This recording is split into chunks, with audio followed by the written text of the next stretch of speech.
क्या हाल चाल है दोस्तों। आज हम न्यूक्लियाई के बारे में बात करने वाले हैं और अंदर घुस के देखेंगे न्यूक्लियाई के कि होता क्या है। पूरा का पूरा चैप्टर कवर करने वाले हैं और इस जगह में घुसने वाले हैं। हम बस इतनी सी ध्यान रखेंगे क्यों ये इतनी जगह इतनी मिस्टीरियस क्यों है ये जगह, और स्पेशली इस ग्राफ का क्या मतलब है हम वो देख रहे होंगे। दिस इज पोटेंशियल एनर्जी और डिस्टेंस के बीच का ग्राफ।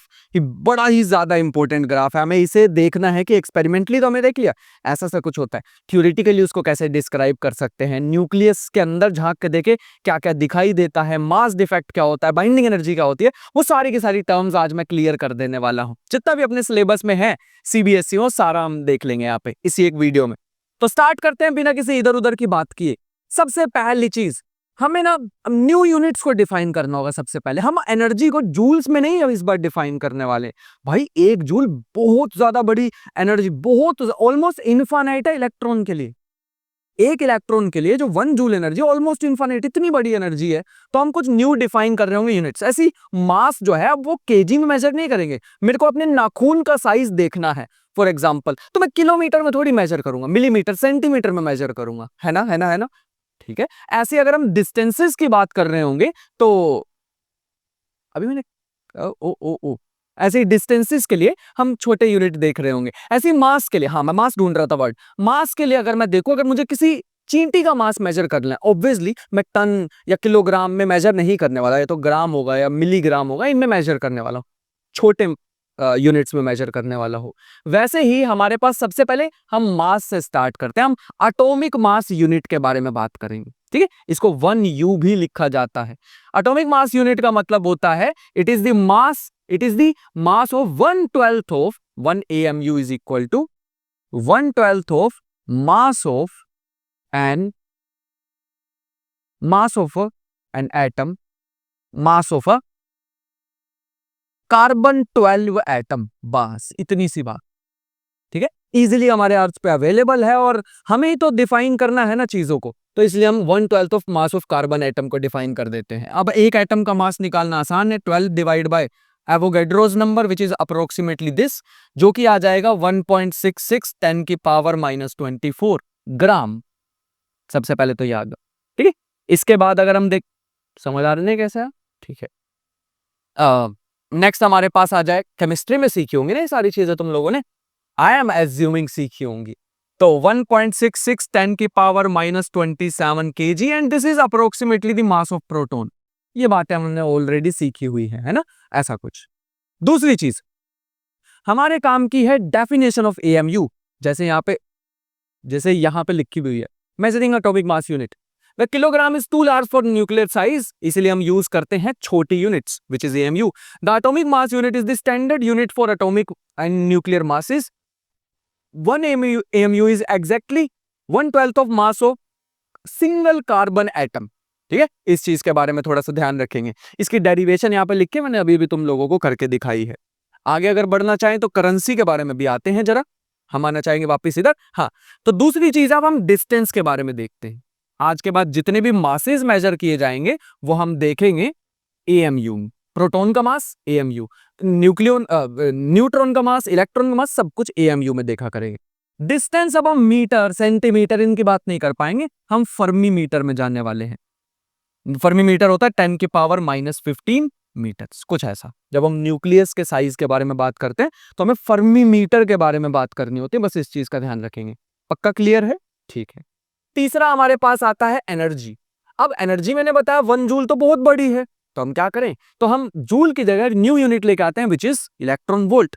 आते हैं अभी उस पर, बट हमें वर्क डन का फॉर्मूला पता है, charge into change in potential. याद आया? बताई हुई ये बात। मतलब इस सीरीज में मतलब ये sorry second chapter electric potential and capacitance, वहां पे ये फॉर्मूला आता है। अगर नहीं भी ध्यान है तो बाबू उसमें पढ़ा होगा, 10वीं क्लास में पढ़ा होगा, work done divide by charge, work done per unit charge.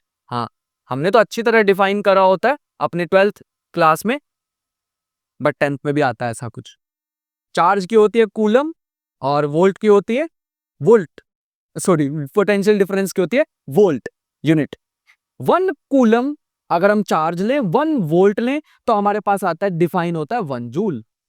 एक कूलम को अगर हम एक वोल्ट पोटेंशियल से चलाएं, एक कूलम चार्ज को हम 1 वोल्ट पोटेंशियल से चलाएं तो उसके पास इतनी एनर्जी होगी, तो हमें इतनी एनर्जी देनी होगी, ऐसा भी समझ सकते हैं। लेकिन अगर हम एक इलेक्ट्रॉन वोल्ट डिफाइन करना चाहें तो एक इलेक्ट्रॉन के लिए तो वो भी आसान है, 1.6 10⁻⁻19 कूलम और 1 वोल्ट। अगर हम इसको मल्टीप्लाई करें तो 1.6 10⁻⁻19 coulomb volt which is joule, तो 1.6 10⁻⁻19 जूल। ये छोटी सी कन्वर्जन है, अगर हम इसको भी ध्यान रखते हैं तो हमारा फायदा होगा कुछ इस तरीके। 1 सेकेंड, ये कुछ ऐसे हम इसको याद रखेंगे। आई होप यहां तक चीजें क्लियर होंगी। पक्का 3 यूनिट्स थे अपने पास डिफाइन करने की और हमने तीनों ही कर दी है। जैसे यहाँ पे क्या लिखा है, करेंसी के बारे में बात कर रहे हैं, जब भी किसी भी एटॉमिक लेवल पे, न्यूक्लियर लेवल पे एनर्जी को एक्सचेंज करना होता है तो हम इलेक्ट्रॉन वोल्ट का यूज लेते हैं। ठीक है, ये लिखा। अभी इस पे ये जो हमारे पास चीज है 931.5 दिस इस पे भी आते हैं। हमारे पास एक इक्वेशन होती है आइंस्टाइन की मास एनर्जी इक्विवेलेंस, कुछ इस तरीके की। अगर मैं यहां पे मास की जगह 1 AMU रख दूं और स्पीड ऑफ लाइट की वैल्यू रख दूं तो एक कन्वर्जन हमें और याद रखनी होगी कि 1 AMU is equal to 931.5 million electron volt. मतलब मास और एनर्जी दोनों बराबर होते हैं, सॉरी इक्विवेलेंट होते हैं, बराबर नहीं, इक्विवेलेंट होते हैं। ठीक है, मास को एनर्जी में कन्वर्ट किया जा सकता है, एनर्जी को मास में कन्वर्ट किया जा सकता है। मैंने यहाँ पे शो भी करके दिखा रखा है कुछ इस तरीके से। 1 AMU is equal to 931.5 mega electron volt. बस इस चीज का भी ध्यान रखेंगे, मेगा का मतलब होता है 1 million electron volt is equal to 1.6 10⁻⁻13 joules, क्योंकि मेगा का मतलब 10⁻6 कंबाइन करोगे तो कुछ ऐसा बन जाएगा। आई होप यहां तक बातें क्लियर हो। हम थोड़ा न्यूक्लियस के अंदर घुसना चाहेंगे, अब बहुत हो गई बाहर बाहर से बातें, तो हम इसके कॉन्स्टिट्यूएंट पार्टिकल्स पे चलते हैं। कुछ इस तरीके से हमारे पास proton, proton, neutron, neutron, proton, something ऐसे। जो ये हमारे पास इंडिविजुअल पार्टिकल्स हैं न्यूक्लियस के अंदर, प्रोटॉन, न्यूट्रॉन, हम इनका एक कंबाइंड नाम जानते हैं, दीज आर कॉल्ड न्यूक्लियॉन्स। जैसे तुम्हारे सामने वाले घर में बहुत सारे 10-15 लोग रहते हैं फॉर एग्जांपल, और उनका सरनेम है शर्मा, तो तुम ऐसे कह दोगे ना शर्मा जी के घर से आए हैं, जो भी बंदा हो शर्मा जी के घर का मेंबर, ऐसा बोला जा सकता। वैसा ही यहाँ पे न्यूक्लियन, न्यूक्लियन का मतलब है हम प्रोटॉन की बात कर रहे हैं और न्यूट्रॉन की बात कर रहे हैं, कंबाइंड एक नाम दे दिया, बस ऐसा है। आई होप कि यहां तक क्लियर होगा। हम जब भी बात कर रहे होंगे जब भी बात कर रहे होंगे किसी भी एटम की, तो ऐसे डिनोट किया जाता है ZXE। ठीक है, Z का मतलब होता है नंबर ऑफ प्रोटॉन्स, ए का मतलब होता है number of neutrons plus protons. छोटी छोटी सी बातें हैं, ध्यान रखेंगे तो अपना फायदा हो जाएगा। Number of neutrons plus protons, इसको कभी कभी क्या, इसको बोला जाता है एटॉमिक नंबर और इसको बोला जाता है मास नंबर। ये एटॉमिक नंबर, मास नंबर। कोई हमसे नंबर ऑफ न्यूट्रॉन पूछ ले तो वो भी बता सकते हैं, number of neutrons. Number of neutrons होते हैं A-Z, कुछ इस तरीके से। ठीक है, ये हमारे पास आ गया A-Z, इसमें से इसको माइनस करोगे नंबर ऑफ न्यूट्रॉन्स मिल जाएंगे। बढ़िया, मास नंबर, एटॉमिक नंबर और ये नंबर ऑफ न्यूट्रॉन्स, यहां तक हमें समझ आ गया। लेकिन अगर कोई हमसे पूछ ले जरा बताओ टोटल मास ऑफ प्रोटॉन, तो है ना, ये भी तो पूछा जा सकता है, टोटल मास ऑफ प्रोटॉन्स, तब क्या करेंगे तो भी बता सकते हैं। कितने नंबर ऑफ प्रोटॉन्स है Z, और एक प्रोटॉन का मास मान लेते हैं MP, तो टोटल हो जाएगा ZMP, है ना। अगर कोई हमसे पूछ ले टोटल मास ऑफ न्यूट्रॉन्स, तो हम क्या बताएंगे, तो हम बताएंगे A-Z which is number of neutrons into mass of 1 neutron. आ गया। टोटल मास ऑफ न्यूक्लियस पूछ लिया तो टोटल मास ऑफ न्यूक्लियस तो आएगा ZMP प्लस A-Z Mn।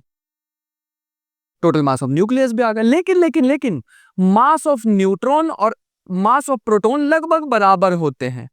तो अगर मैं इसको न्यूट्रॉन के मास को भी प्रोटॉन का ही मास लिख दूं, तो अगर इसको सिंप्लीफाई करें ZMP प्लस A-Z MP, अंदर मल्टीप्लाई करोगे MP को तो बचेगा AMP। This is the mass of nucleus. किसी भी न्यूक्लियस का मास निकालना अप्रोक्सीमेटली होता है A × MP। ये भी ध्यान रखनी होगी, इंपॉर्टेंट बात थी हमारे पास। थोड़ा और न्यूक्लियस के अंदर चलते हैं तो हमें पता लगा जब proton proton repel each other तो कैसे वो न्यूक्लियस के अंदर बैठे हुए हैं। ये भी बात अजीब है। ये हमारे पास न्यूक्लियस है, इसके अंदर है प्रोटॉन प्रोटॉन ये सब। अगर ये एक दूसरे को रिपेल ही करते हैं तो ये क्यों एक दूसरे के साथ बैठे हुए हैं? द आंसर इज कि एक रेंज तक, एक रेंज होती है हमारे पास, उस रेंज के अंदर अंदर एक न्यू काइंड ऑफ फोर्स आ जाता है। We call this nuclear force. याद रखना, ये ना शॉर्ट रेंज फोर्सेस होते हैं। शॉर्ट रेंज फोर्सेस का मतलब होता है बहुत कम डिस्टेंस तक ही काम करते हैं, उससे ज्यादा नहीं काम करते। उससे ज्यादा अगर हम चले जाएंगे, इस रेंज के अंदर रहोगे तो न्यूक्लियर फोर्स डोमिनेट करेगा, लेकिन इस रेंज के बाहर आ जाओगे तो वही कूलम्बिक फोर्स आ जाएगा। कूलम्स फोर्स याद है ना, K=Q1Q2/r² वाला, वो वाला फोर्स आ जाएगा, डोमिनेट वो करना स्टार्ट हो जाएगा। तो इसका मतलब शॉर्ट रेंज फोर्सेस होते हैं, एक रेंज तक काम करेंगे, उसके बाद वही रिपल्शन स्टार्ट। लेकिन हमारे पास एक कर्व होती है बड़ी ज्यादा इंपॉर्टेंट, कुछ इस तरीके से हमारे पास एक कर्व है, ऐसी कुछ। यहां पे है पोटेंशियल एनर्जी, यहां पे है डिस्टेंस, और यहां पे R = R0 which is approximately 0.8 fermi metre. लेकिन अगर प्रोटॉन प्रोटॉन न्यूक्लियर फोर्स के कारण, which is an attractive force, जो अभी तक हमें पता लगा है सोच के, लेकिन अगर proton proton attract each other तो वो कोलैप्स कर जाना चाहिए था न्यूक्लियस में। अगर proton proton attract each other तो एक दूसरे के बिल्कुल ही साथ जुड़ जाते सारे के सारे, न्यूक्लियस ही कोलैप्स कर जाना चाहिए था, लेकिन कोलैप्स तो होता नहीं। इसका मतलब हमें समझ आया कि एक फिक्स्ड डिस्टेंस एग्जिस्ट करता है which is approximately 0.8 fermi metre. अगर तुम इससे पीछे जाओगे तो रिपल्शन स्टार्ट हो जाएगी, और अगर इससे आगे जाओगे तो अट्रैक्शन स्टार्ट हो जाएगी। कैसे पता लगा ये अट्रैक्शन रिपल्शन? वैसे ज्यादा काम की चीज तो नहीं है, थोड़ी सी एक्स्ट्रा बता देता हूं। हमें बस इतना ध्यान रखना है कि अगर 0.8 फर्मी मीटर के डिस्टेंस तक हो गए प्रोटॉन्स, या उससे ज्यादा हुए तो ठीक है। ये है इक्विलिब्रियम पोजीशन, ये इक्विलिब्रियम पोजीशन है जहां पे पोटेंशियल एनर्जी, यहां पे देख पा रहे हो ना, एक फ्लैट सी वैल्यू में दिखाई दे रही है, ये है इक्विलिब्रियम पोजीशन।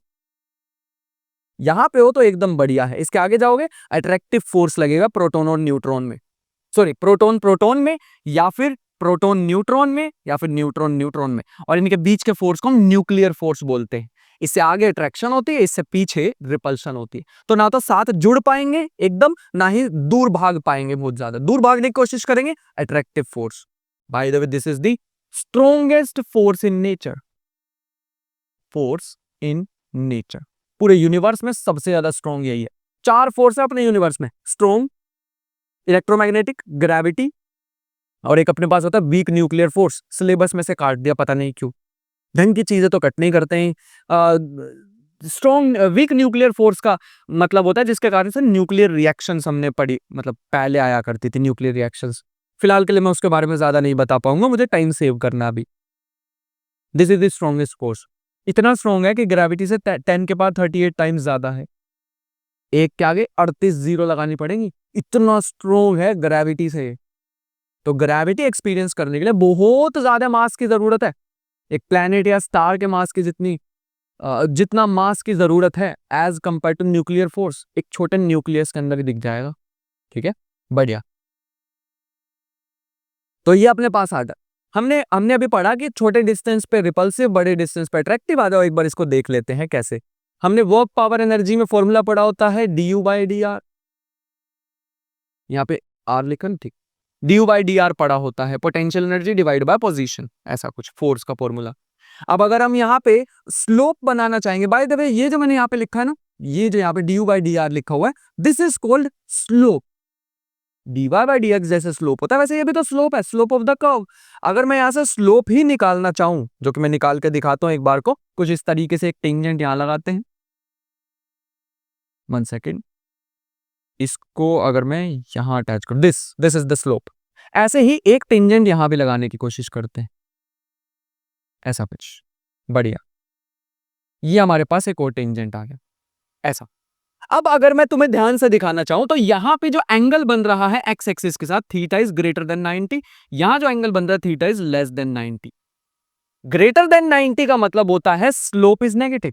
यहां पे स्लोप मैं अलग कलर चूज करना चाहूंगा ताकि कंफ्यूजन ना हो। तो ये हमारे पास आ जाएगा this theta is less then 9, क्या कर रहे हैं हम, ग्रेटर देन 90, और यहां पे है theta is less than 90। That means to say हमें ये बात समझ आई कि यहां पे जो स्लोप है ये स्लोप है नेगेटिव, और यहां पे जो स्लोप है वो है पॉजिटिव। क्यों ऐसा हो रहा है? क्योंकि स्लोप होता है tan थीटा, tan 90 से छोटे में पॉजिटिव, 90 से बड़े में नेगेटिव। अगर मैं इस जगह की बात करूं तो फोर्स के आगे पहले ही नेगेटिव साइन था, एक और नेगेटिव साइन आ गया, तो ओवरऑल पॉजिटिव। पॉजिटिव एनर्जी का या पॉजिटिव फोर्स का मतलब होता है पॉजिटिव फोर्स का मतलब होता है रिपल्सिव। पॉजिटिव तभी तो आता है ना वो, मतलब सिंपल भाषा में लाइक चार्जेस में हमने सुना होगा ना, जैसे फॉर एग्जांपल कूलम्स फोर्स की अगर हम बात करें Q1 Q2 bye are square, यहाँ पे भी पॉजिटिव डालो, यहाँ भी पॉजिटिव डालो, या फिर यहाँ भी नेगेटिव, यहाँ भी negative, positive positive negative negative repel each other, वो वाली एनालॉजी से समझ सकते हो। बट सिंपल भाषा में ऐसे याद रखो, फोर्स अगर कभी भी पॉजिटिव आ रहा है दैट मींस वो रिपल्सिव फोर्स है। अगर कभी भी यहां पे देखोगे F is equal to negative, अंदर है पॉजिटिव स्लोप, तो ओवरऑल नेगेटिव हो गया। दैट मींस नेगेटिव का मतलब अट्रैक्शन होगी। यहां पे दूर भागना चाहोगे तो अट्रैक्शन, पास आना चाहोगे रिपल्शन, एक पोजीशन पे आकर रुक जाओगे, इक्विलिब्रियम पोजीशन उसे बोलते हैं। क्योंकि यहां पे जो स्लोप है, यहां पे फ्लैट जगह पे स्लोप होता है 0, that means force equal to 0, balancing हो गई। अरे स्लोप मतलब du बाई dx या du बाई dr, वो 0 हुआ तो फोर्स भी 0 हो गया, तो this is the equilibrium position, approximately 0.8। अगर तुम लोग देखोगे ये है अगर 1 फर्मी मीटर, ये है 2 फर्मी मीटर, तो भाई ये लगभग 0 भी हो गया। पोटेंशियल एनर्जी की वैल्यू ऑलमोस्ट 0 की तरफ जा रही है ना, है ना। इसका मतलब है ये शॉर्ट रेंज फोर्सेस हैं, थोड़े ही डिस्टेंस तक लगते हैं, छोटे डिस्टेंस तक ही काम करते हैं सिर्फ, उसके बाद काम नहीं करते हैं। So this is the potential energy curve, और डिस्टेंस बिटवीन न्यूक्लियॉन्स की हम यहाँ पे बात कर रहे थे, बाय द वे याद रखना। न्यूक्लियस के अंदर झांक रहे हैं हम, बाहर की कोई बात नहीं हो रही है यहाँ पे, समझ आया? बढ़िया। और चीजें बताते हैं। नेक्स्ट हमारे पास एक छोटी सी चीज आती है कि नेक्स्ट बताना चाहिए मुझे, हाँ मैं बताता हूं तुम लोगों को न्यूक्लियर की थोड़ा कॉस्मेटिक ब्यूटी के बारे में, न्यूक्लियर साइज के बारे में बताता। न्यूक्लियर साइज, हम जब भी एज्यूम करते हैं कभी भी किसी न्यूक्लियस को, तो हम ऐसे सोचते हैं कि प्रोटॉन और न्यूट्रॉन बॉल्स होंगी, और उन बॉल्स को हर डायरेक्शन से घुसाने की कोशिश करो तो ओवरऑल एक शेप स्फेरिकल आती है। इमेजिन करके देखो, जब मैं न्यूक्लियस वर्ड बोल रहा हूं तो कैसी सी शेप आ रही होगी दिमाग में, स्फेरिकल। तो assuming nucleus is spherical in shape, हम बोल सकते हैं वॉल्यूम ऑफ न्यूक्लियस किस पे डिपेंड करेगी, जितना मसाला भरोगे, मसाला इन द सेंस जितने न्यूक्लियॉन्स होंगे, नंबर ऑफ न्यूक्लियॉन्स, और नंबर ऑफ न्यूक्लियॉन्स तो ए होता है ना। इसका मतलब volume is directly proportional to A, mass number. 4/3 pi R cube volume होगी, स्फेयर माना हुआ है, प्रोपोर्शनल को हटाएंगे तो एक कांस्टेंट आएगा। अब तो इजी सी डेफिनेशन, अब तो क्या ही बचा है इसमें, ये अपने पास बन जाएगा R cube is equal to 3k/4 A, cube उधर भेजा तो R cube is equal to R is equal to 3k/4 whole raise to power 1/3 A की पावर 1/3। अब ये तो सारा कांस्टेंट ही है ना, इसको हम लिख देते हैं आर नॉट ए की power 1/3, that is the main formula of radius of nuclei. ये जो हमें यहाँ पे दिखाई दे रहा है ना आर नॉट, ये अपने पास इंपॉर्टेंट चीज है, this is called Fermi constant, और इसकी वैल्यू होती है 1.2 फर्मी मीटर, विच इज 1.2 10 की पावर -15 मीटर। याद रहेगा पक्का? ये इंपॉर्टेंट बात थी हमारे पास जिसको हम ध्यान रखेंगे। अगर हमसे कोई कभी कंपैरिजन पूछ ले, या फिर आज के बाद हमसे कोई पूछ ले कि x 92 to 35, one of my favourite element in our universe, uranium, अगर हम इसकी कभी भी x नहीं होता, बाय द वे इसका सिंबल U होता है, U ही लिख देते हैं। 235 236 दो आइसोटोप के बारे में भी बताता हूं, पता नहीं क्यों मैं ऐसे वर्ड्स थ्रो करता जा रहा हूं, बट अगर हमसे कोई इसकी रेडियस पूछ ले तो बता देंगे, रेडियस में 235 और यहां डालते 1.2 फर्मी, आंसर आ जाता। बस इसके आसपास का क्यूब रूट ढूंढना होगा। अगर यहाँ पे इसकी जगह 27 लिखा होता, इसको छोड़ो, अभी कोई ऐसा एलिमेंट दिया होता, फॉर एग्जांपल, अभी तो थोड़ा क्यूब रूट ढूंढने में दिक्कत होगी हमें, कोई ऐसा एलिमेंट दिया जहाँ पे जिसमें यहाँ पे 27 लिखा है। अब आसान है ना, 27 का मतलब 3 का क्यूब की पावर 1/3, 3 से 3 उड़ा दो, 3 बच जाएगा, 3 को इससे मल्टीप्लाई करो, 6.3.6 आ जाएगा, है ना।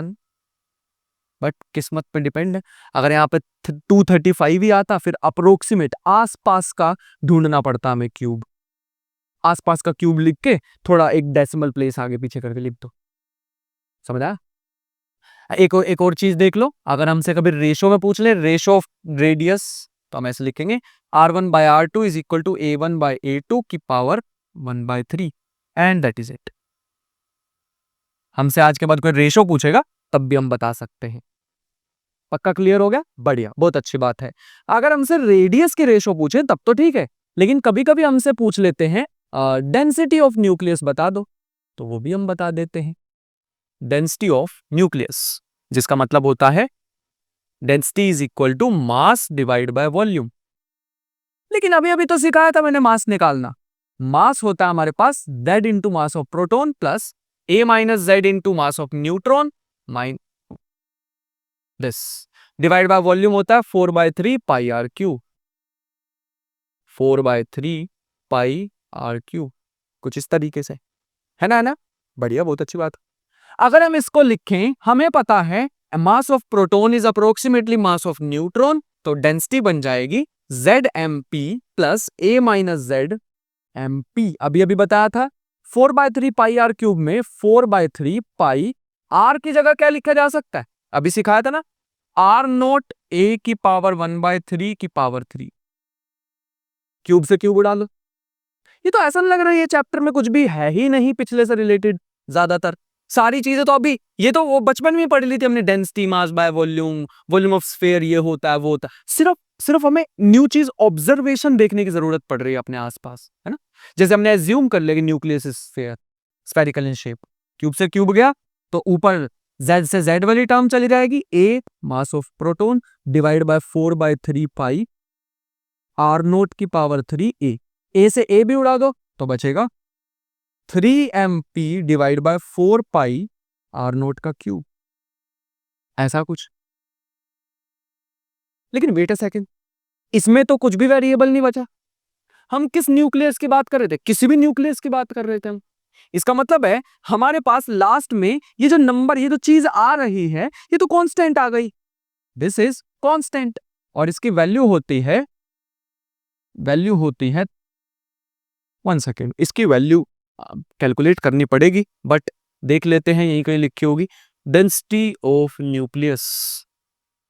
ज्यादा आगे बढ़ाए हम, ये रही 2.3, ठीक है, 2.3 10 की पावर, मैं 2.6 लिख देता और मिस्टेक हो जाती, मुझे ही बाद में रिग्रेट होता, तो 2.3 इंटू 10 की पावर 17 अप्रोक्सीमेटली। भाई अगर कभी ये 2.3 भूल भी गए ना, मुझ जैसे जैसे मैं बोला था, ये याद रख लेना बस, ये नंबर, ये ज्यादा इंपॉर्टेंट बात है, ठीक है। 10 की पावर 17 होती है किस न्यूक्लियस की? हर न्यूक्लियस की, for all nuclei, for all nuclei, that is it, खत्म।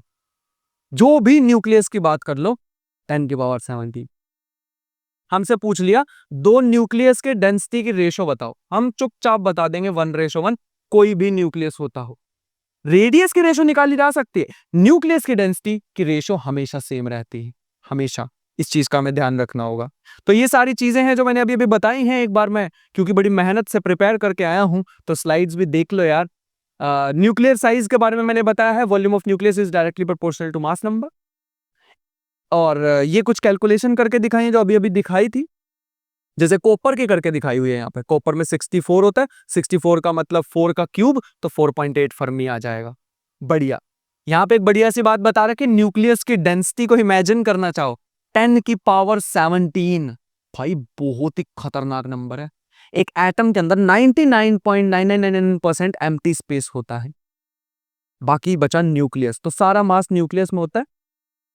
अगर हम 1 teaspoon of pure nuclear matter ले लें तो उसका मास होगा 2 ट्रिलियन किलोग्राम्स। एक फुल साइज माउंटेन के बराबर, एक पूरे पहाड़ जितना मास होगा एक चम्मच न्यूक्लियस का। कमाल की बात है ना। हमारे यूनिवर्स में सबसे ज्यादा डेंस्ड चीज क्या बची? न्यूक्लियस से तो बची, फिर उससे डेंस्ड क्या ही हो पाएगा। ब्लैक होल की बात ना करना, अभी हम उस लेवल पे नहीं गए हैं। ठीक है, बढ़िया, बहुत अच्छी बात है। नेक्स्ट क्या अपने पास? नेक्स्ट अपने पास है आइसोटोप्स एंड वगैरह के बारे में। इसके बारे में भी एक बार बात कर लेते हैं। आइसोटोप्स होते हैं जिनका सेम एटॉमिक नंबर हो। याद करो अभी भी बताया था ZX से, सेम Z डिफरेंट A, यहां पे लिखा भी हुआ। हमारे पास same number of protons but different neutrons, या फिर same atomic number different mass number, वो आइसोटोप्स हो जाएंगे। हाइड्रोजन का एग्जांपल लिखा है, हाइड्रोजन, ड्यूटेरियम, ट्रिटियम। हाइड्रोजन में एक प्रोटॉन 0 न्यूट्रॉन, एक प्रोटॉन 1 न्यूट्रॉन, एक प्रोटॉन 2 न्यूट्रॉन। प्रोटॉन तो सेम है ना, इसलिए isotope. Isobars, same atomic number, sorry same A which is mass number different atomic number. यहां लिखा हुआ है एक ट्रिटियम और एक हीलियम 3, ये दो एग्जांपल इसके लिखे हैं। इसका मतलब है नंबर ऑफ न्यूट्रॉन प्रोटॉन को मिला के तो सेम आ रहा है, लेकिन एटॉमिक नंबर दोनों का अलग अलग है, एलिमेंट अलग अलग है। ऐसे एक आइसोटोन्स होते हैं जिसमें एटॉमिक नंबर भी अलग है, मास नंबर भी अलग है, लेकिन इनका difference which is number of neutrons वो सेम है। इसमें भी 20, इसमें भी 20, माइनस करके देख लेना। एग्जाम्पल के तौर पे यहाँ अच्छा यही वाला एग्जाम्पल लिखा है। बढ़िया, बहुत अच्छी बात है। इसके बाद हम पहुंचे हैं why does not the nucleus instantly fly apart. अगर दोनों के बीच में रिपल्सिव, अगर proton proton repel each other, तो क्यों वो न्यूक्लियस के अंदर एक साथ बैठे हुए हैं? बता दिए ये चीज, वैसे वो बाइंडिंग वो कर्व से मैंने पोटेंशियल एनर्जी कर्व से एक्सप्लेन कर दिया ना, कि अगर एक फिक्स्ड डिस्टेंस अगर हम देखें तो उसके 2-3 फर्मी मीटर के अंदर अगर हम देखें तो डोमिनेटिंग होते हैं न्यूक्लियर फोर्सेस। मैंने यहां पे लिखा भी है, the nucleus is incredibly small, femtometre में, it's packed with protons and all the positive charges. Coulomb's law dictates that the like charges repel and this repulsion should be enormous at such distances. जितने कम distance पे आओगे repulsion बढ़ती रहनी चाहिए, बढ़ती रहनी चाहिए। फिर क्यों एक साथ वो बैठे? क्योंकि वहां पे एक न्यू फोर्स एग्जिस्ट करता है विच इज न्यूक्लियर फोर्स, और शॉर्ट रेंज फोर्सेज है। जितना पास लाओगे, मतलब 2-3 फेम्टोमीटर के आसपास लाओगे या फर्मीमीटर के आसपास लाओगे, तो वो स्ट्रोंग होता जाएगा, मतलब उतनी डोमिनेट करता जाएगा। The solution, there must be another force at play. कोई और फोर्स पक्का एग्जिस्ट करना चाहिए। उस समय के लोगों ने सोचा, a force far stronger then electromagnetic acting like a cosmic glue. ऐसा फोर्स जो कि ग्लू की तरह काम कर रहा है। काश काश काश मेरे पास चांस होता, मेरे पास रिस्ट्रिक्शन ना होती और मैं तुम्हें ग्लूओन्स के बारे में बताता। ग्लूओन्स वो पार्टिकल्स हैं जिसकी वजह से न्यूक्लियस है। जो न्यूक्लियॉन्स आपस में एक्सचेंज करते हैं पार्टिकल्स, वो ग्लूओन्स है। तो इसीलिए वर्ड से ही काम चला लो अभी के लिए, बाकी दूसरे चैनल पर जब डिटेल में सीखेंगे। Cosmic glue, this is the strong nuclear force. इनके बीच में एक न्यू तरह का फोर्स है। अब स्ट्रॉन्ग न्यूक्लियर फोर्स भी बड़ा अजीब सा है। अगर और छोटी रेंज करने की कोशिश करोगे तो वो भी रिपल्सिव बन जाएगा और उसको बाहर ले आएगा, लेकिन तुम उसको ज्यादा डिस्टेंस पे लेके जाने चाहोगे तो कम डिस्टेंस पे आ जाएगा। आना चाहते हैं वो 0.8 पे, इससे नीचे जाओगे तो रिपल्सिव, इससे ऊपर जाओगे तो अट्रैक्टिव। वो खींच के यहीं लाना चाहेगा बार बार, यहीं लाना चाहेगा बार बार। समझ गए? बढ़िया, बहुत अच्छी बात है। नेक्स्ट अगर हम आगे बढ़ना चाहें, ये कर्व मैंने ऑलरेडी एक्सप्लेन कर दी है ना, यहां से एक बार पढ़ सकते हो। फिर भी न्यूक्लियर फोर्स के बारे में 2-3 चीजें लिखी है। स्ट्रॉन्गेस्ट फोर्स है, बता दिया। शॉर्ट रेंज फोर्स है, ये भी बता दिया, 2-3 फर्मीमीटर के अंदर काम करता है। चार्ज इंडिपेंडेंट होता है। न्यूट्रॉन प्रोटॉन प्रोटॉन सब में लगता है।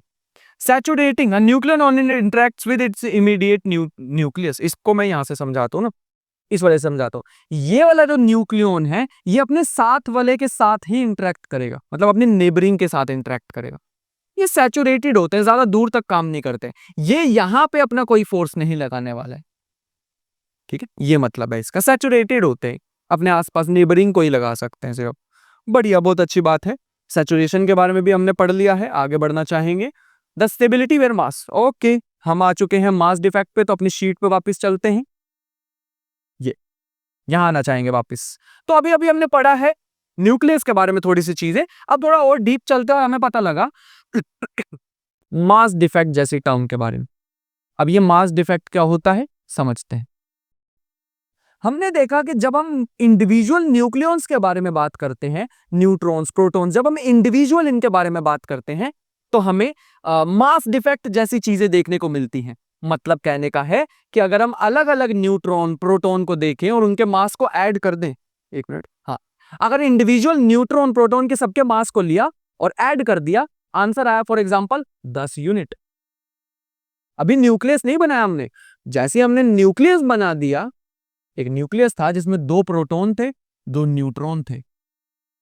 मैंने अलग अलग प्रोटॉन का, एक प्रोटॉन, दूसरा प्रोटॉन, एक न्यूट्रॉन, दूसरा न्यूट्रॉन, इनके मास को लिया, प्लस करा, आंसर आया 10 यूनिट। जब मैंने पूरे न्यूक्लियस का एक साथ मास को मेजर किया, आंसर आया 9.9 यूनिट। तो वो 0.1 कहां गायब हो गया न्यूक्लियस बनाते ही, पता नहीं, लेकिन हमने उसका नाम दे दिया, जो मास गायब हो रहा था, हमने उसका नाम दे दिया mass defect. This is Z, mass of proton, plus A minus Z, mass of neutron, and minus mass of atom. This is the formula. ये अपने पे फॉर्मूला है, ठीक है, बढ़िया, बहुत अच्छी बात है। इंडिविजुअल न्यूक्लियॉन्स का मास माइनस में मास of atom, that is the mass defect. बस इतनी सी बात भी अगर हम ध्यान रखेंगे, अपना काम चल जाएगा। लेकिन कहां जा रहा है ये मास, वो हमें पता लगा, मास एनर्जी इक्विवेलेंस से। Mass energy equivalence. अच्छा, एक और चीज, ये क्या है, m, this is mass of atom. अब तुम लोग कहोगे एटम का मास क्यों रख रहे हो, हमें तो मास ऑफ न्यूक्लियस रखना चाहिए था ना। क्योंकि एटम के अंदर न्यूक्लियस के अलावा क्या होता है, इलेक्ट्रॉन्स, जिनका प्रोटॉन न्यूट्रॉन के सामने ऑलमोस्ट नेग्लिजिबल मास होता है, तो हम उसको इग्नोर भी कर सकते हैं। पूरे एटम का मास ले लो या फिर सिर्फ न्यूक्लियस का ले लो, एक ही बात है।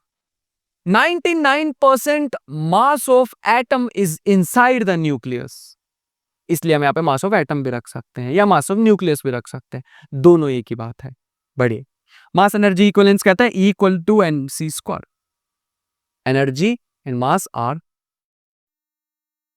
इक्विवेलेंट, एक दूसरे में कन्वर्ट हो सकता है। मैं मास को एनर्जी में कन्वर्ट कर सकता हूं, एनर्जी को मास में कन्वर्ट कर सकता हूं।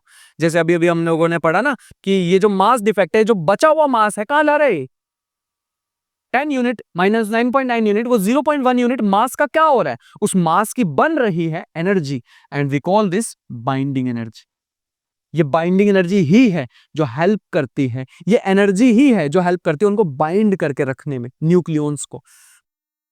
काश यहीं पे आते हैं वो ग्लूऑन्स, समझ गए, वो जो न्यू तरह के पार्टिकल जो हमने आज तक कभी नहीं सुने होंगे, वो इधर इधर ही आते हैं इंट्रोडक्शन में। बट ये जो एनर्जी है, यही बाइंड करने में हेल्प करती है। हमारे पास सिलेबस में बिल्कुल दूर दूर तक नहीं है कि वो बाइंडिंग एनर्जी का क्या हो रहा है, बट वो बाइंडिंग एनर्जी कारण है न्यूक्लियॉन्स को जोड़ के रखने में। डेल्टा mc स्क्वायर, ये मास डिफेक्ट यहां पे लिख दिया मैंने, ये मास डिफेक्ट जो जो मास का डिफरेंस आ रहा है, ये बाइंडिंग एनर्जी में कन्वर्ट हो रहा है। अगर मैं इसका फॉर्मूला बनाना चाहूं तो ZmP plus A minus Z, mass of neutron minus mass of atom, और ये जो C स्क्वायर है, बार बार नहीं, हम 9 इंटू 10 की पावर 16 लिख पाएंगे, एक ही बार कन्वर्ट कर देते हैं, 931.5 million electron volt, that is it, खत्म। आज के बाद कोई पंगा ही नहीं रहेगा हमारे पास। 931.5 million electron volt is the final conversion, बस इतनी सी बात, दैट इज इट। पक्का समझ आया, दिस इज बाइंडिंग एनर्जी। लेकिन बाइंडिंग एनर्जी, अब हम किसी भी चीज की बाइंडिंग एनर्जी निकाल सकते हैं। हीलियम की पूछ ली फॉर एग्जांपल, क्या करेंगे, लो बाइंडिंग एनर्जी निकालने में क्या डेटा देना चाहिए, वो क्वेश्चन में देते हैं। 4 times binding energy is equal to 2 times mass of proton, ये रहा Z, A माइनस Z मतलब 4 minus 2, mass of neutron question में दिया होगा, minus mass of helium atom question में दिया होगा। बस इस पूरे तामझाम को मल्टीप्लाई कर दो 931.5 मिलियन इलेक्ट्रॉन वोल्ट से, खत्म हो जाएगा वही क्वेश्चन, वही के वही क्वेश्चन खत्म।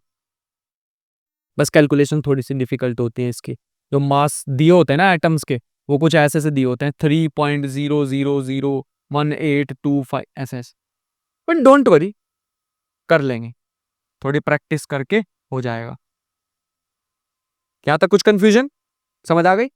दिक्कत बाइंडिंग एनर्जी के साथ, बाइंडिंग एनर्जी थोड़ा सा अजीब सा है।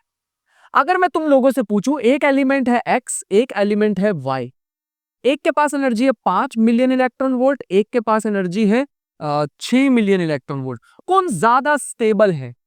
द ऑब्वियस आंसर जो मैं देता अगर मैं पहली बार इसको सुनता तो 6 वाला। 6 के पास ज्यादा एनर्जी है तो वो ज्यादा बाइंड करके रखेगा।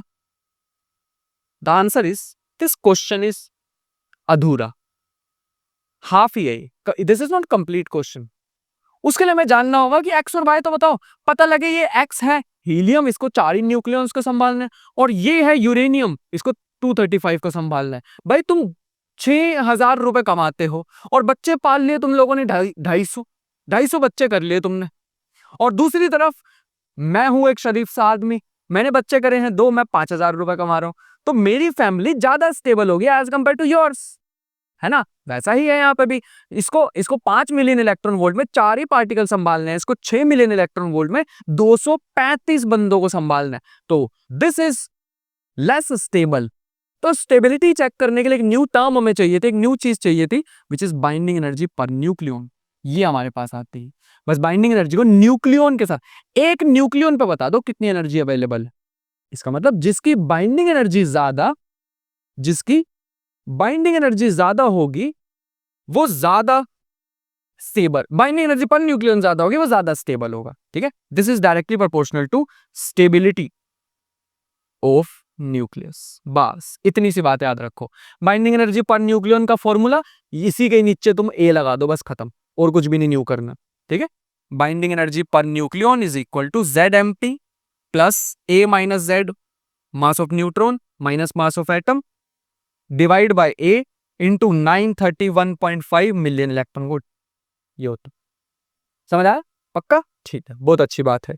इसके बाद हम बढ़ना चाहेंगे बाइंडिंग एनर्जी कर्व पे, जो कि होनी चाहिए मास एनर्जी इक्विवेलेंस, बता दिया है मैंने, इसके बारे में और पढ़ सकते हो। मेनली हम चलना चाहेंगे यहाँ पे, this is binding energy curve. थोड़ी ज्यादा ही ड्रामेटिक सी बना दी है। मैंने एआई को कहा कि ये रही बाइंडिंग एनर्जी कर्व एनसीईआरटी की, और को बढ़िया सी इमेज बना के दे दे। उस भाई ने भी क्या ही काम करा। This is binding energy curve. तो ठीक है, जो बनाया है उसको एक्सप्लेन, अब उसी को यूज करते हैं एक्सप्लेन करने के लिए। ठीक है, तो सबसे पहले अगर हम यहां पे देखें तो बाइंडिंग एनर्जी, यहां पे जो स्मॉल एलिमेंट होते हैं वो होते हैं ड्यूटेरियम या फिर ट्रीटियम। ये तो ड्यूटेरियम ट्रीटियम, ये जो हाइड्रोजन के होते हैं, मैं इसका अगर एक्चुअल डायग्राम भी तुम लोगों को दिखाना चाहूं तो वो कुछ ऐसा सा होता है। ये एक्चुअल डायग्राम है, देखो ये यहां से कुछ ऐसे डायग्राम है। तो ये हमारे पास दिखाई दे रहा है ड्यूटेरियम ट्रीटियम, ये जो होते हैं छोटे न्यूक्लियाई हैं, बट स्टिल इनके पास बहुत कम बाइंडिंग एनर्जी होती है। इसके बाद आप देखेंगे कि पूरी की पूरी कर्व जो है वो स्मूथ है, इन थोड़े से पॉइंट्स को छोड़ के। कुछ जो एलिमेंट होते हैं उनकी बाइंडिंग एनर्जी पर न्यूक्लियन बहुत ज्यादा होती है, मतलब वो बहुत ज्यादा है एज कंपेयर टू उनके नेबर्स। यहां पे हमें किंक दिखाई दे रही ना, हीलियम, कार्बन, ऑक्सीजन 16, ये सारे के सारे स्टेबल है, इन पे ज्यादा है energy, binding energy per nucleon as compare to lithium, nitrogen और ऑक्सीजन का एक आइसोटोप। इनके कंपैरिजन में वो बहुत ज्यादा स्टेबल है एज कंपेयर टू दीज। जैसे जैसे हम और आगे बढ़ते जाते हैं हमें पीक दिखाई देती है आयरन के साथ। Iron is the most stable element on earth. Earth पे अगर हम देखें सबसे ज्यादा स्टेबल एलिमेंट हमें यही देखने को मिलता है। और जैसे जैसे और आगे जाए भाई, मास नंबर बढ़ रहा है, न्यूक्लियस बड़ा हो रहा है, और एनर्जी चाहिए थी, एनर्जी तो कम हो गई। इसका मतलब और आगे चलते जाएंगे तो ये तो हाईली अनस्टेबल न्यूक्लियाई हैं। और हमें यहाँ पे दिख रहा है राजन का फेवरेट यूरेनियम। यूरेनियम जब हाईली अनस्टेबल है, ये जितनी ज्यादा अनस्टेबिलिटी होती है ना, टूटने की कोशिश करते हैं स्टेबल होने के लिए, छोटे छोटे न्यूक्लियस में टूट जाते हैं। तो इसका मतलब है अगर हम वापस आना चाहें तो ये हमारे पास यहां पे छोटे न्यूक्लियस भी हमें दिखाई दे रहे हैं अनस्टेबल हैं। जो छोटे न्यूक्लियस अनस्टेबल हैं वो छोटे छोटे मिल के आपस में, ये छोटा न्यूक्लियस मिल के एक बड़ा न्यूक्लियस बनाते हैं। We call this process fusion process. Fuse करना, अभी भी एट द मोमेंट हमारे पास न्यूक्लियर रिएक्टर नहीं है जो फ्यूजन प्रोसेस पे वर्क करता हो। फ्यूजन रिएक्टर नहीं है हमारे पास। बन गया ना भाई, ऑलमोस्ट अनलिमिटेड एनर्जी हमें मिलेगी, unlimited energy which is unimaginably large. बना ही नहीं पा रहे हम, क्योंकि फ्यूजन रिएक्टर, मैं बताऊंगा फ्यूजन रिएक्टर में क्या दिक्कत है नेक्स्ट स्लाइड पे, इसको मैं और एक्सप्लेन करता हूं। नेक्स्ट अगर हम आए तो ये है हमारे पास कुछ स्टेबल एलिमेंट्स। लगभग हम देखेंगे आयरन के बाद यहां तक हमें देखने को मिल रहे हैं स्टेबल एलिमेंट्स, लगभग 150 140 के आसपास। 140 तक हमें स्टेबल एलिमेंट देखने को मिल रहे हैं और इसके बाद बड़े nucleus and they are highly unstable, जैसे यूरेनियम की यहां पे बात की गई है। They are unstable nuclear. बड़ा न्यूक्लियस है, अनस्टेबल है, तो वो दो छोटे छोटे पार्ट्स में ब्रेक हो जाता है। ये दो छोटे पार्ट में ब्रेक होता है स्टेबल होने के लिए और साथ में निकलती है एनर्जी। यहां पे दो छोटे न्यूक्लियस एक बड़े न्यूक्लियस में बदल जाते हैं और फिर से निकलती है एनर्जी। हमें तो एनर्जी से मतलब है, हमें एक बार एनर्जी मिल गई, हमें बाकी चीजों से क्या लेना देना। 1 सेकेंड, ऐसा कुछ समझ आया? अरे ओके, दिस इज इट। इसके बाद अगर हम और आगे बढ़ना चाहें तो हमारे पास आता है फ्यूजन एंड फिजन के बारे में। तो फ्यूजन फिजन हमारे पास, फ्यूजन का मतलब मैंने अभी अभी तुम लोगों को बताया था, this is the binding energy curve जो अभी हम देख रहे थे। फिजन का मतलब होता है अगर एक बड़ा सा न्यूक्लियस छोटे न्यूक्लियस में टूट जाता है और निकलती है बहुत सारी एनर्जी। मैंने एक रिएक्शन भी यहां लिख के दिखाई हुई है, जैसे यूरेनियम बेरियम और क्रिप्टोन में जाके टूट जाता है तो उसे हम बोलते हैं फिजन रिएक्शन, निकलती है बहुत सारी एनर्जी। अगर तो हम इसको कंट्रोल कर लेते हैं, अगर हम कंट्रोलेबल रिएक्शन करते हैं तो वो न्यूक्लियर पावर प्लांट्स में या न्यूक्लियर रिएक्टर्स में यूज हो जाती है। लेकिन अगर अनकंट्रोल्ड रिएक्शन हम स्टार्ट कर दें, चेन रिएक्शन स्टार्ट कर दें, एक बार एनर्जी निकली, फिर एनर्जी निकली, फिर एनर्जी, फिर energy, up to sonic chain start कर दी जिसको रोकना ही पॉसिबल नहीं है, तो वो हम यूज करते हैं एटॉमिक बॉम्ब्स बनाने के लिए, तबाही के लिए यूज करते हैं। अगर हम छोटे छोटे न्यूक्लियस को आपस में जोड़ दें और बड़ा न्यूक्लियस बना दें तो उसे बोलते हैं फ्यूजन रिएक्शन, लिखा भी the combining of two lighter nuclear to form a heavy nucleus more stable nucleus is called nuclear fission, fusion. Example यहाँ पे लिखा है, हमारे सन के अंदर ये होता है, ड्यूटीरियम ड्यूटीरियम आपस में मिलके हीलियम बना लेते हैं, एक बड़ा न्यूक्लियस, और साथ में निकलती है एनर्जी, एनर्जी रिलीज होती है। लेकिन इसके लिए बहुत ज्यादा टेम्परेचर की जरूरत होती है। The energy source of stars, star की एनर्जी यहीं से निकलती है। स्टार के सेंटर में ना, सोचो ऐसे बड़ा सा स्टार है, ग्रेविटी भी ज्यादा होगी, ग्रेविटी अंदर को पुल करने की कोशिश कर रही है हर डायरेक्शन से, तो कोलैप्स क्यों नहीं कर रहा स्टार? स्टार पिचक क्यों नहीं जाता? इसलिए नहीं पिचकता क्योंकि स्टार के कोर में, स्टार के सेंटर में ये फ्यूजन रिएक्शन चल रही है। ये फ्यूजन रिएक्शन मतलब एनर्जी निकल रही है और एक आउटवर्ड प्रेशर निकलता है, आउटवर्ड प्रेशर लगता है जो बचा के रख रहा है ग्रेविटी से। लेकिन एक समय आएगा जब ये जो आउटवर्ड प्रेशर है खत्म हो जाएगा, बाहर लगने वाला प्रेशर खत्म हो जाएगा, क्योंकि जितने भी ड्यूटीरियम थे वो हीलियम में कन्वर्ट हो गए या फिर और स्टेबल एलिमेंट में कन्वर्ट हो गए। इसका मतलब है इसके बाद क्या ऑप्शन बचता है? ग्रेविटी डोमिनेट कर जाएगी, स्टार पिचक जाएगा। अगर स्टार का मास लगभग 1.5 या स्टार का मास गिवन एक मास से, चंद्रशेखर लिमिट से, चंद्रशेखर लिमिट है एक मास की, उससे अगर बड़ा हुआ तो स्टार ब्लैक होल में कन्वर्ट हो जाएगा। It is the process. I hope समझ आया हो यहां तक। आगे बढ़ते हैं, और क्या अपने पास नेक्स्ट हमारे पास एक दो क्वेश्चन है जिसको तुम लोग निपटा सकते हो, ठीक है? बढ़िया, बहुत अच्छी बात थी। सो दिस इज इट हमारे पास। अच्छा, एक चीज और मैं यहाँ पे वापस आना चाहूंगा, ये हमारे पास एग्जाम में आता है बाइंडिंग एनर्जी कर्व, तो इसके मैं तुम लोगों को क्वेश्चन क्वेश्चन कह रहा हूँ, इसके कुछ इंपॉर्टेंट पॉइंट्स देने वाला हूँ डिस्क्रिप्शन में, जो कि रीड कर सकते हो। वैसे मैंने पूरी की पूरी एक पीडीएफ प्रिपेयर करी है, अगर 1 सेकंड में लेना चाहूंगा। बस एक चीज मैं तुम लोगों को बताना चाहूंगा कि मैंने ना यहाँ पे कुछ पॉइंट्स भी प्रिपेयर करे हुए हैं, क्योंकि ये जो बाइंडिंग एनर्जी कर्व है ना यार, ये एग्जाम में पूछ ली जाती है। दैट इज वाई मैंने कुछ पॉइंट्स लिखे। बाइंडिंग एनर्जी कर्व बनाओ और साथ में ये पॉइंट्स याद कर लो बस, ठीक है? एक बार मैं ब्रीफली बता देता हूँ, मैंने जो अभी एक्सप्लेन की थी ना चीजें, वही है। जैसे पहले पॉइंट में लिखा लाइटर न्यूक्लियाई के बारे में, एवरेज बाइंडिंग एनर्जी जो छोटे छोटे न्यूक्लियस की होती है वो बहुत कम होती है, इंडिकेटिंग लोअर स्टेबिलिटी। तो ये जितने भी हाइड्रोजन के आइसोटोप्स हैं वो अनस्टेबल हैं। पीक ऑफ स्टेबिलिटी, कुछ हमने किंक्स देखी थी जिसमें हीलियम, कार्बन, ऑक्सीजन रिलेटिवली ज्यादा स्टेबल थे as compare to their neighbours. ऐसी मैंने बात बताई थी ना अभी, वो जो ऐसे किंक से बन रखे थे। बढ़िया। उसके बाद हमारे पास लिखा मैक्सिमम स्टेबिलिटी, हमें मतलब ज्यादातर स्टेबल एलिमेंट्स ये वाले 30 से लेके 140 तक, डायग्राम में भी बताया था अभी मैंने। सबसे ज्यादा उनमें भी 8.5 एनर्जी, मतलब सबसे ज्यादा उनमें एनर्जी होती है 8.8 for iron. 8.8 is the maximum energy. तो सबसे ज्यादा स्टेबल हमारी अर्थ पे एटलीस्ट हमें ये एलिमेंट देखने को मिला है, आयरन। बढ़िया। और 8.5 ऑन एन एवरेज होती है इन सब की, किसी की ज्यादा है किसी की कम है, लेकिन एवरेज निकालोगे ना 30 से लेके 140 तक, ये जो एलिमेंट्स हैं इनकी बाइंडिंग एनर्जी पर न्यूक्लियन इतनी होती है। फॉर्मूलाज याद रखना सारे जब मैं क्वेश्चंस कराऊंगा तो। यहां तक समझ आया। उसके बाद यहाँ पे लिखा हुआ है हैवी न्यूक्लियाई के बारे में अगर बात करें 140 से आगे जाओगे बाइंडिंग एनर्जी काश बढ़ती लेकिन डिक्रीज हो रही, इसका मतलब और ज्यादा अनस्टेबल है, वो हाईली अनस्टेबल है। And these are the points, इनको पढ़ सकते हो। तो मैं ये पीडीएफ प्लस में ये जो मैंने ये यहाँ पे लगा रखी है मैं इन दोनों को जरूर शेयर कर दूंगा, तो इसको अच्छे से रीड करना। And that is it from my side. इसके क्वेश्चंस अगर सोच रहे हो कि मैंने नहीं कराए, जो कि मैंने पहले ही वादा किया हुआ था कि मैं modern physics 4 chapter dual nature, nuclear, atom, semiconductor, इन सबके कंबाइन कराऊंगा PYQs, बहुत सारे क्वेश्चंस कराऊंगा, आई प्रॉमिस यू। बट अभी के लिए सिर्फ फॉर्मूलाज रिवाइज करो, चैप्टर रिवाइज करो और तैयार हो जाओ क्वेश्चंस के लिए। बाकी आई होप समझ आई हो चीजें, कम से कम टाइम लेने की कोशिश की है। मिलते नेक्स्ट लेक्चर में, तब तक ले बाय बाय।